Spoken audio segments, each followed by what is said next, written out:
की बात है, एक बार एक चोर और एक ठग दोनों ही एक ही नगर में रहते थे और वे दोनों आपस में गहरे मित्र भी थे और दोनों ही अपने अपने हुनर के धनी थे। फिर एक दिन चोर ने ठग से कहा, भैया सुरेश, कहीं कमाने चलते हैं। तब सुरेश बोला, हाँ भैया रमेश, अब तो कहीं लंबा हाथ मारे बहुत दिन गुजर गए हैं, चलो कहीं चलते हैं। तब रमेश और सुरेश दोनों ही एक नगर की तरफ चल पड़े। फिर वह दोनों ही पूरे दिन नगर में घूमते रहे, लेकिन पूरा दिन घूमने के बाद भी कहीं से एक पैसा तक नहीं हाथ लगा। फिर शाम को जब रमेश और सुरेश दोनों अपने घर की तरफ लौट रहे थे, तब अचानक उन्होंने देखा कि एक दुकानदार दिए की रोशनी में दिन भर की बिक्री के रुपए गिन रहा है। तब सुरेश ने मौका देखकर एक कंकड़ी उठाई और ताक कर दीपक में मार दी। फिर दीपक एक ओर को लुढ़क कर बुझ गया। फिर दुकानदार रुपए वहीं छोड़कर दोबारा दिया जलाने के लिए जैसे ही माचिस लेने दुकान के भीतर गया, वैसे ही चोर ने रुपए उठाए। फिर दोनों रमेश और सुरेश अंधेरे का लाभ उठाकर गली में भाग गए। फिर जब दुकानदार ने लौटकर दिया जलाया तो देखा कि वहां रुपए तो गायब थे। फिर दुकानदार ने शोर मचाना शुरू कर दिया तो आसपास के कुछ लोग इकट्ठे हो गए और चोरी की घटना पर आश्चर्य करने लगे। फिर उधर वह चोर और ठग अंधेरी गली में से किसी सुरक्षित स्थान पर जा पहुंचे। तब चोर ने ठग से कहा, भैया सुरेश, ये रुपए मैंने अपने हुनर से कमाए हैं, इसलिए इसमें तुम्हारा हिस्सा नहीं है। यह बात सुनकर ठग बोला कि कोई बात नहीं भैया रमेश, अब तुम मेरा हुनर भी देख लो। फिर ठग वापस उसी दुकान की तरफ चल पड़ा और उसी दुकान पर जा पहुंचा। फिर सुरेश ने वहां खड़े लोगों से पूछा कि भैया क्या हुआ है और यहाँ पर इतनी भीड़ इकट्ठी क्यों हो रही है। तब वहां खड़े लोगों में से एक व्यक्ति बोला, यहाँ चोरी हुई है भाई। फिर उस व्यक्ति ने सारी बात बता दी।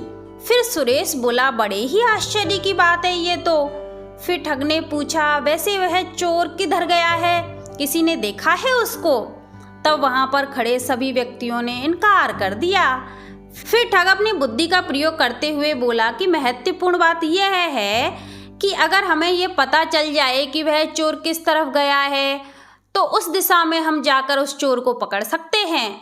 फिर वह ठग बोला, अगर सेठ जी चाहें तो हम उस चोर को पकड़ सकते हैं। तो सेठ ने आश्चर्य करते हुए पूछा, वह कैसे। तब ठग बोला, सेठ जी, हमें वह घटना दोबारा से दोहराकर चोर किस दिशा में गया है यह पता लगा सकते हैं। फिर वहां पर खड़े सदस्य बोले, हाँ सेठ जी, यह भाई शायद ठीक कह रहे हैं। तब सेठ ने कहा, भाई साहब, वैसे वह घटना दोबारा दोहराने से कैसे पता चलेगा। तब ठग बोला, सेठ जी, मैं खुद चोर बनकर ये जानने की कोशिश करूंगा कि असली में चोर किस तरफ को भाग कर गया है। फिर लोगों के कहने पर दुकानदार चोरी की घटना दोहराने को तैयार हो गया। जो लोग वहां पर खड़े थे वो भी कुछ दूर जाकर खड़े हो गए और सेठ ने कुछ और रुपए अंदर से लाया और फिर से उसी तरह से गिनने लगा जैसे चोरी के पहले गिन रहा था। फिर ठग चोर बनकर आया। फिर उसने दिए में कंकड़ी मारी तो दीपक बुझ गया। फिर सेठ रुपए छोड़कर माचिस अंदर लेने चला गया। तब तक चोर बने ठग ने वह रुपए उठाए और उसी अंधेरी गली में भाग गया। लेकिन वह अंधेरी गली में खड़े अपने दोस्त चोर रमेश के पास जा पहुंचा और फिर सुरेश ने रमेश से कहा, भैया रमेश, अब हमारे हुनर की भी बात देख लो। फिर दोनों ही दोस्त ठहाका मारकर हंसने लगे। फिर रमेश ने सुरेश से कहा, भैया सुरेश, अब यहाँ से 9-11 हो जाओ, नहीं तो अभी वह दुकान वाला हमें ढूंढते ढूंढते यहाँ पहुँच जाएगा। तब रमेश बोला, हाँ भैया सुरेश, तुम ठीक कहते हो। फिर वह दोनों दोस्त वहां से किसी दूसरे नगर की तरफ चल पड़े। उधर वह दुकान वाला यह देख रहा था कि अब आए सुरेश, अब आए सुरेश। जब काफी टाइम हो गया तो उसने आसपास के सभी स्थानों पर छानबीन की, लेकिन उसे कोई भी नजर नहीं आया। फिर वह दुकान वाला रोता चिल्लाता बोल रहा था, अरे भाई, मैं तो एक बार नहीं 2-2 बार लुट गया, अब मैं क्या करूं। फिर वहां पर खड़े हुए व्यक्ति भी वहां से खिसक लिए। फिर उधर रमेश और सुरेश एक दूसरे नगर की तरफ चल पड़े। तब वह दोनों दोस्त दूसरे नगर में पहुंच गए। उन्हें एक सेठ का मकान दिखाई दिया। फिर रमेश और सुरेश ने आंखों ही आंखों में बातें की और सेठ के मकान के अंदर जा घुसे। सेठ के मकान में सेठ और सेठानी घर में सो रहे थे। जब खटपट की आवाज आई तो सेठ की आंखें खुल गई, लेकिन सेठ ने शोर नहीं मचाया क्योंकि सेठ को लगा कि चोर मचाने पर चोर हमला कर सकता है। फिर सेठ ने थोड़ा सोच विचार करके यह निर्णय लिया कि इन चोरों को तरकीब से ही पकड़ना चाहिए।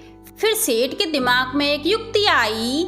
फिर अचानक सेठ ने बगल में सो रही सेठानी से बोला, अरे भाग्यवान, मैं इसी वक्त हरिद्वार जाना चाहता हूँ। फिर सेठ की आवाज़ सुनकर रमेश और सुरेश फौरन अंधेरे में एक खंबे के पीछे जाकर छुप गए। उधर सेठानी झुंझलाकर सेठ से बोली कि आधी रात को कौन भला हरिद्वार जाता है? तुम्हारा दिमाग तो खराब नहीं हो गया? चलो चुपचाप सो जाओ और मुझे भी सोने दो, सुबह चले जाना। लेकिन सेठ ने हट पकड़ ली और फिर वह उठकर पलंग से खड़ा हो गया और कहने लगा कि जाऊंगा जाऊंगा और अभी जाऊंगा, देखता हूँ मुझे कौन रोकता है। अब तो सेठानी को भी गुस्सा आ गया और वह भी उठकर खड़ी हो गई और गुस्से में बोली कि मैं रोकूंगी तुम्हें, मैं तुम्हारी पत्नी हूँ, 7 फेरे लेकर आई हूँ मैं, कोई मजाक नहीं है। फिर सेठ बोला, अपने फेरे उधेड़ लो, लेकिन मैं तो अभी हरिद्वार जाऊंगा। इस बात पर सेठानी आश्चर्य करते हुए बोली, फेरे कैसे उधेड़े जा सकते हैं? तब सेठ बोला, तू भीतर से एक मलमल का थान ला, मैं अभी दिखाता हूँ कि फेरे कैसे उधेड़े जाते हैं। फिर सेठानी तुरंत गुस्से में अंदर चली गई और एक मलमल का थान लेकर आई। फिर सेठानी ने वह मलमल का थान सेठ को थमा दिया। फिर सेठ ने सेठानी से कहा, भाग्यवान, यह लो, एक हिस्सा तुम पकड़ो और दूसरा मैं पकड़ता हूँ। फिर वह दोनों बात करते हुए उसी खंबे के पास जा पहुँचे जहाँ रमेश और सुरेश छुपे हुए थे। फिर सेठ सेठानी से बोला, देखो भाग्यवान, अब आधी रात को अब यहाँ मंडप तो है नहीं, तू एक काम कर, इस खंबे की एक दिशा में परिक्रमा लगा, दूसरी में मैं लगाता हूँ, फिर फेरे उधेड़े जाएंगे। यह सारी बात रमेश और सुरेश भी सुन रहे थे और उनको डर भी बहुत लग रहा था, लेकिन क्या करें, वह वहाँ से भाग भी नहीं सकते थे, इसलिए वह चुपचाप वहीं खड़े रहे। अब सेठानी भी समझ गई कि कुछ न कुछ बात जरूर है। फिर सेठ और सेठानी ने अनजान बनते हुए वह मलमल का थान खंबे के चारों तरफ लपेट दिया और उधर वह रमेश और सुरेश भी उसी खंबे में बंध गए। फिर इसके बाद सेठ ने अच्छी तरह से गांठ लगाई और फिर सेठानी से बोला, हम शादी के समय फेरे पंचों के सामने लिए थे, अब तुम पंचों को बुला लाओ। फिर सेठानी जाकर पड़ोसियों को बुला लाई। फिर सभी पड़ोसी आकर बोले, कहो सेठ जी, इतनी देर रात बुलाने की क्या सूझी आपको? तभी एक व्यक्ति की नज़र खम्भे में बंधे हुए उन दोनों चोरों पर पड़ी। तब उस व्यक्ति ने सेठ से पूछा, सेठ जी, यह कौन है? तब सेठ बोला, यही तो हैं जिनके कारण हमें फेरे उधेड़ने पड़ गए। और फिर रमेश और सुरेश की सबने खूब जमकर पिटाई की। फिर जैसे तैसे वह दोनों वहां से भाग गए। फिर रास्ते में रमेश ने कहा, भैया सुरेश, मेरी तो मार खा खा कर हालत बहुत बुरी हो गई है, मुझसे तो एक पग भी नहीं चला जा रहा। तब सुरेश बोला, हाँ भैया रमेश, मेरी भी यही हालत है। फिर रमेश बोला, भैया सुरेश, आज के बाद काम थोड़ा चतुराई से करना पड़ेगा, नहीं तो ऐसे काम नहीं चलेगा। तो आज के लिए बस इतना ही, आगे मिलते हैं कोई नई कहानी के साथ।